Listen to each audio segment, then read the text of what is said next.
one weapon in the fight against cyber fraud is biotechnology. I'm here at the VivaTech show in Paris to meet the CEO and founder of Uniris. The company uses information from our own bodies to protect payments, communications, and even the vote we cast in an election. Sebastian, hello, thanks for joining us. So tell me, what is Uniris offering and how does it work? Uniris is revolutionary as it processes what's inside your finger with a scan. It also looks at the pulse to see if the person is stressed. It creates a verification system that belongs to that person. This means no one in the world can have the same biometric fingerprint, and this means you can recognize them. And what would be the major applications for this kind of technology? Uniris can be used in an infinite number of ways. To pay for shopping at the supermarket, verifying your identity when you go to a match or to the cinema. You can also use it to access any secure data on your smartphone. Some critics might say that exploiting biometric data is just adding another level to this surveillance society that we live in. How would you respond to those concerns about security and about privacy? Its main purpose is to protect people's private lives. The system automatically safeguards all the user's data, so it can't be used against them. That's really important to remember. So there's no danger that this information could fall into the wrong hands? It uses next-generation blockchain technology, so each piece of data is uniquely encrypted for that person. No one else will be able to access this information because we create a key that's unique to them. Then it will encrypt the data and put it in the blockchain without any of this information being communicated to anyone else. Sebastian, thanks so much for joining us, and thanks to you at home for watching. We'll see you next time. Le 12 décembre prochain. Have you ever wondered whether your digital identity is really safe? Your digital identity is made up of codes, numbers, letters, keys, passwords that eventually end up being forgotten or even stolen. What if the solution was at your fingertips? Only one technology guarantees that you and only you control your data, the blockchain. Years of research have enabled us to build a truly decentralized network, accessible from anywhere on Earth, while putting every human at the heart of its technology. This network is autonomous and automated, geographically distributed around the world, and designed to withstand natural disasters through its artificial intelligence. It is faster, more secure, more eco-friendly than any other. Let's enter a new era, the Internet of Trust. With Uniris, you can access this new world with the tip of your finger. Our crypto-biometric technology uses your finger's unique network of veins to provide the first ever tamper-proof identification that doesn't store any data. This trust revolution opens the door to a new and infinite generation of use cases. Every day we exchange with the whole of humanity. People from around the world can develop a new generation of applications and services in this new open-source ecosystem. Encrypt your emails, secure the sharing of your medical record, access your home or your car, take a loan, protect your privacy. Our blockchain is replacing every trusted third party to provide a real Internet of Trust. With a simple touch of your finger, generate the one and only keychain to unlock, protect, and access whatever you like, instantly and risk-free. So, ready to take back control? Join the Internet of Trust with the Arc-Ethic Public Blockchain by Uniris, and be the only key. Le 12 décembre prochain.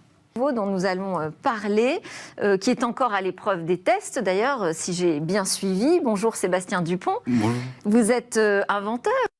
Vous avez déposé des brevets sur la blockchain, la biométrie, un peu partout dans le monde. Et vous êtes président et cofondateur d'Uniris, qui est une start-up française. Exactement. Qui vise donc à protéger notre identité. Alors déjà la créer et ensuite la protéger. Vous dites d'un simple effleurement du doigt. L'idée, en fait, c'est de remplacer le mot de passe, qu'on appelle tous de nos voeux à disparaître, et dont on annonce la fin, y compris du côté de chez Microsoft. Et ça, vous pourrez remplacer donc ce mot de passe par une technologie qui serait ultra sécurisée, sans doute peut-être même la plus robuste jamais vue, en lisant à l'intérieur des doigts. Expliquez-nous. Exactement. Donc en gros, l'idée, c'est effectivement de prendre le réseau veineux à l'intérieur des doigts et de faire, à l'image d'une carte bancaire, en fait, de créer des clés de chiffrement associées à ce réseau veineux pour ensuite nous identifier sur Internet. Donc d'abord, ça repose sur un premier principe qui est le principe de la biométrie. tout à fait. Vous ne partez pas de l'empreinte digitale classique, vous décidez d'aller lire le réseau veineux qu'il y a à l'intérieur de nos doigts. Pourquoi ? Ouais. Alors, la CNIL définit on va dire la biométrie selon 2 critères. Est-ce que c'est avec trace ou sans trace ? Donc, si on prend les empreintes digitales, typiquement, je pose ma main sur la table, je prends un verre, effectivement, je vais les laisser un peu partout. Je vais me balader dans la rue, on va me reconnaître avec mon visage. On va pouvoir en fait réutiliser ce secret que j'ai laissé partout pour se réidentifier ma place. Avec le réseau veineux, on est vraiment à l'intérieur du doigt, donc là, c'est, on va dire, complètement invisible, si ce n'est à partir d'un dispositif qui va permettre de le... véritablement un dispositif spécifique, donc celui que vous avez breveté. Autre différence peut-être avec les systèmes de biométrie classiques, c'est que vous ne comparez pas avec une base de données enregistrée sur un serveur centralisé, et on sait ô combien les serveurs centralisés sont des failles de sécurité potentielles. Tout à fait, donc ça, c'est vraiment l'élément clé de tous les brevets. C'est-à-dire qu'on peut, à partir d'une identification du réseau veineux, générer une clé cryptographique qui va permettre de déchiffrer. Donc pour déchiffrer... Donc en fait, vous chiffrez ce réseau veineux à l'intérieur du doigt. En fait, on utilise une clé qui va permettre de déchiffrer quelque chose qu'on aura mis sur un réseau derrière. Et ce qui fait que d'un seul coup, on n'a plus besoin de stocker quelque part pour faire une comparaison. Par exemple, sur un iPhone ou sur un Android, sur une reconnaissance faciale, on va dire, bon, effectivement, à 90%, ça ressemble. C'est on va dire une reconnaissance software, c'est-à-dire que c'est un logiciel qui va dire « OK, je donne l'accès ». Là, on est beaucoup plus sécurisé dans le sens où c'est une clé cryptographique qui va être capable ou non de déchiffrer un fichier. Mais et là, c'est 100% en fait. Alors c'est 100%, à moins que quelqu'un subtilise ma clé. Voilà, donc l'autre grande innovation de notre procédé, c'est qu'effectivement, même en donnant les clés, c'est-à-dire les clés issues de mon réseau veineux, je peux les donner, les distribuer, et personne ne pourra pour autant générer de transactions sur la blockchain. Pourquoi ?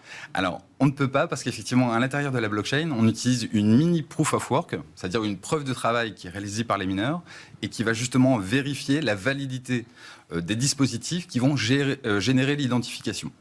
Et ça, c'est effectivement assez nouveau, c'est-à-dire que toute la puissance de calcul des mineurs est utilisée pour sécuriser encore plus l'utilisateur quand il vient se connecter.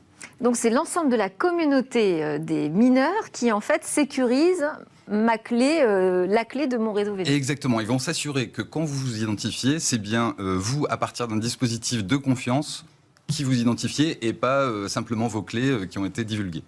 Et alors là, vous dites, on arrive à un système totalement infalsifiable, à 100%. Alors, le 100%, c'est... Parce que je ne l'ai jamais entendu, ça encore, le 100%. Alors, aujourd'hui, effectivement, dans l'état des connaissances, on ne peut pas dire dans 10 ans. Là, aujourd'hui, on est quand même sur ce qu'il y a de plus sécurisé. Donc, aujourd'hui, ce qui se fait beaucoup, par exemple, c'est de reconstituer par du silicone des doigts, un réseau veineux, les empreintes digitales. Et là, en fait, ça servira à rien. Parce que on vérifie en même temps le battement cardiaque de la personne. Est-ce qu'elle est stressée ? Est-ce qu'elle est en train de dormir ? Pour générer l'identification. Et donc, tout ça concourt, en fait, à la preuve de travail. Et c'est ça qui rend l'identification... C'est ce que j'allais dire, ce réseau veineux, il est vivant. Tout à fait. Donc, il se modifie. Alors, les modifications, les évolutions morphologiques de la personne, en ajoutant des clés de chiffrement, c'est-à-dire ce sera à chaque fois autant de clés qui seront capables de déchiffrer le fameux fichier. En fait. Mais alors, pardonnez-moi, mais ça semble assez lourd. C'est comme vous dites, un mainnet, en fait, c'est-à-dire pour travailler en fait cette technologie dans des conditions réelles. Et vous vous donnez quelle échéance pour tester vraiment le concept ? Alors, le mainnet a été lancé le 30 juin dernier. Il va rentrer en production, c'est-à-dire accessible à tous, le 12 décembre prochain. Le 12 décembre prochain.